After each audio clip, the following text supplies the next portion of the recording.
ഇതൊരു Monday morning ആണ്. വൃശ്ചിക മാസം ആയതിനു ശേഷം രാവിലെ നല്ല മഞ്ഞ് പോലെയുണ്ട് വയലിലോട്ട് നോക്കുമ്പോൾ. പക്ഷേ ഈ ദിവസം കുറവായിരുന്നു.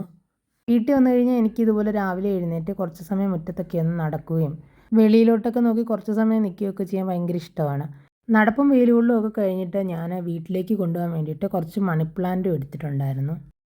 ഇവിടെ നിറയെ മണി പ്ലാന്റ് നട്ടു വെച്ചിട്ടുണ്ട്. ഞാൻ മുന്നേ വന്നപ്പോഴും വിചാരിച്ചായിരുന്നു കുറച്ച് കൊണ്ടുപോകണമെന്ന്. പക്ഷേ അന്നേരം ഒന്നും നടന്നില്ല. പിന്നെ ഞാൻ ഇത്തവണ എന്തായാലും കുറച്ച് ബോട്ടിലിനകത്ത് എടുത്ത് നേരത്തെ വെച്ചിട്ടുണ്ടായിരുന്നു. അപ്പോൾ കുറച്ചും കൂടെ ഒന്ന് കട്ട് ചെയ്ത് വേരുള്ളയിടം നോക്കി എടുത്ത് വെച്ചിരിക്കാമെന്ന് വിചാരിച്ചു. പണ്ടൊക്കെ ആണെങ്കിൽ ആരുടെയെങ്കിലും വീട്ടിൽ പോയി കഴിഞ്ഞാൽ അവിടെ എന്ത് ചെടിയുണ്ടോ അതെല്ലാം കൊണ്ടുവന്ന് വീട്ടിൽ വയ്ക്കാൻ എനിക്ക് ഭയങ്കര ഇഷ്ടമായിരുന്നു. പിന്നെ കോളേജിൽ പോക്കും ജോലിക്ക് പോക്കും ഒക്കെ അതിന് ശേഷം എപ്പോഴോ അതിനോടുള്ള ഇഷ്ടമൊക്കെ കുറഞ്ഞു. ഇത്തവണ ഞാൻ എന്തായാലും വിചാരിച്ചിരിക്കുക പാലക്കാട് പോയിട്ട് ബോട്ടിലെല്ലാം കുറച്ച് മണി പ്ലാന്റ് ആക്കി വെക്കണമെന്ന്. അപ്പം അതെല്ലാം ചെയ്തു വെച്ചു. വീട്ടിലായതുകൊണ്ട് തന്നെ നമുക്ക് പ്രത്യേകിച്ച് കൃത്യസമയത്ത് ഇന്ന ഇന്ന കാര്യങ്ങൾ ചെയ്ത് തീർക്കാനില്ലാത്തത് കൊണ്ട് കുറേ സമയം മുറ്റത്തും അയ്യത്തൊക്കെ ഇങ്ങനെ കറങ്ങിത്തിരിഞ്ഞ് നടക്കും. പിന്നെ കുറച്ച് ചെടികളൊക്കെ പൂത്ത് കഴിഞ്ഞതിൻ്റെ കമ്പുകളൊക്കെ നിന്നതും കട്ട് ചെയ്ത് മാറ്റി. ഇതെല്ലാം കഴിഞ്ഞിട്ടാണ് അടുക്കളയിലോട്ട് കയറിയത്. പിന്നെ പാവയ്ക്കൊക്കെ കുറച്ച് പറിക്കാൻ നിൽപ്പുണ്ടായിരുന്നു. അതെല്ലാം ഒന്ന് പറിച്ചെടുത്തിട്ട് വന്നപ്പോഴത്തേക്കാണ് ബ്രേക്ക്ഫാസ്റ്റിനുള്ള പരിപാടികളെക്കുറിച്ച് ചിന്തിച്ചത്. അപ്പോൾ ചപ്പാത്തി ഉണ്ടാക്കാമെന്നായിരുന്നു പ്ലാന്. പിന്നെ ഞാൻ ഫ്രിഡ്ജിൽ നോക്കിയപ്പോഴത്തേക്ക് ഒരു മത്തങ്ങ ഫുള്ള് കഴിഞ്ഞ ദിവസം വാങ്ങിയതാണ് കറി വയ്ക്കാൻ വേണ്ടിയിട്ട്. ഒരു വലിയ മത്തങ്ങയായിരുന്നു വാങ്ങിയത്. അതിനകത്തുനിന്ന് കുറച്ച് കറി വെച്ചു, ബാക്കി ഇരിപ്പുണ്ടായിരുന്നു. അപ്പം ഞാൻ വിചാരിച്ചു എന്തായാലും കറിയായിട്ട് വെച്ച് കൊടുത്തു കഴിഞ്ഞാൽ എൻ്റെ തമ്പുരുവിന് കഴിക്കാൻ വലിയ ബുദ്ധിമുട്ടാണ്. അപ്പോൾ ഇങ്ങനെ ആകുമ്പോൾ അറിയേയില്ലല്ലോ. അന്നേരം ഞാൻ അതിനകത്തുനിന്ന് ഒരു ചെറിയ പീസ് എടുത്തിട്ട് മുറിച്ച് അതിനകത്ത് നിറയെ സീഡ്സ് ഉണ്ടായിരുന്നു. അതെല്ലാം ഞാൻ കഴുകി വൃത്തിയാക്കി വേറൊരു റെസിപ്പിക്ക് വേണ്ടിയിട്ട് മാറ്റി വെച്ചിട്ടുണ്ടായിരുന്നു. പിന്നെ മത്തങ്ങയൊക്കെ ഒന്ന് കുറച്ച് വലിയ ക്യൂബ്സായിട്ട് മുറിച്ചെടുത്തിട്ട് കുക്കറിലോട്ടിട്ട് ഒന്ന് വേവിച്ചെടുത്തു. ഇതുപോലെ എന്തെങ്കിലുമൊക്കെ സാധനങ്ങളുണ്ടെങ്കിൽ എനിക്കിങ്ങനെ പരീക്ഷണങ്ങളൊക്കെ നടത്താൻ വേണ്ടി വലിയ ഇഷ്ടമാണ്. അത് ചെയ്യാമെന്നുള്ളൊരു ധൈര്യമുണ്ട്. ചിലപ്പോൾ ഫ്ലോപ്പായി പോകുമായിരിക്കും, ചിലപ്പോൾ സക്സസ്സും ആവും.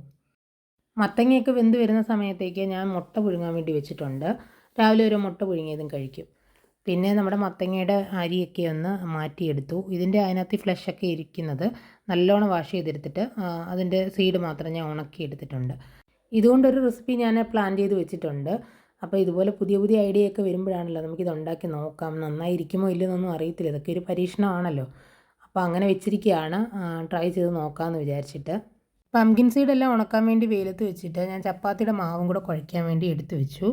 പൊടിയെല്ലാം ഇട്ടതിന് ശേഷം നമ്മുടെ വേവാൻ വെച്ചിരുന്ന മത്തങ്ങ അത് നല്ലതുപോലെ ഒരു തവി വെച്ചിട്ട് ഒന്ന് ഉടച്ചെടുത്തിട്ട് വേറെ വെള്ളമൊന്നും ചേർത്തില്ല, ഉപ്പും ചേർത്തിട്ട് ഈ മത്തങ്ങയെല്ലാം ഉടച്ചെടുത്തത് നമ്മുടെ ഗോതമ്പ് പൊടിയുടെ മുകളിലേക്ക് ഇട്ട് കൊടുത്തിട്ട് തവി കൊണ്ട് തന്നെ നന്നായിട്ടൊന്ന് ഇളക്കി സോഫ്റ്റാക്കി എടുത്തിട്ട് ചൂട് മാറിയപ്പോൾ ഞാൻ കൈകൊണ്ട് നന്നായിട്ട് കുഴച്ചെടുത്തു. നമ്മുടെ ചപ്പാത്തിയുടെ പാകത്തിന് തന്നെ.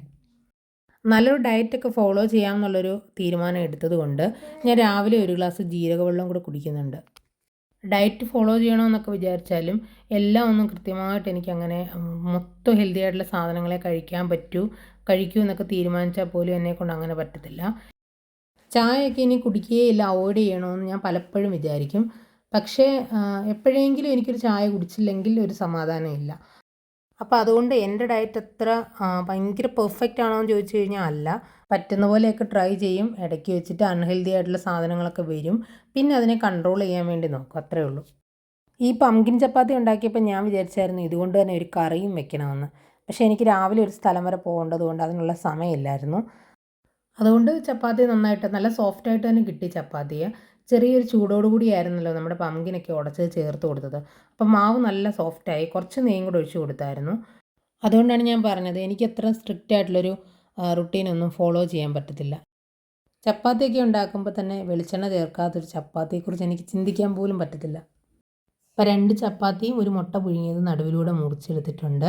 പിന്നെ ഞാൻ ഒരു ഉപ്പും കുരുമുളക് പൊടി ഇട്ടൊരു ചട്നി പോലെ ഉണ്ടാക്കി. അതിലാണ് മുട്ടയൊന്ന് ഡിപ്പ് ചെയ്ത് കഴിക്കുന്നത്. പിന്നെ നമ്മുടെ ജീരകവെള്ളം, അതായിരുന്നു ഇന്നത്തെ എൻ്റെ ബ്രേക്ക്ഫാസ്റ്റ്. അപ്പോൾ ഞാൻ പുറത്ത് പോകാൻ വേണ്ടി റെഡിയായി.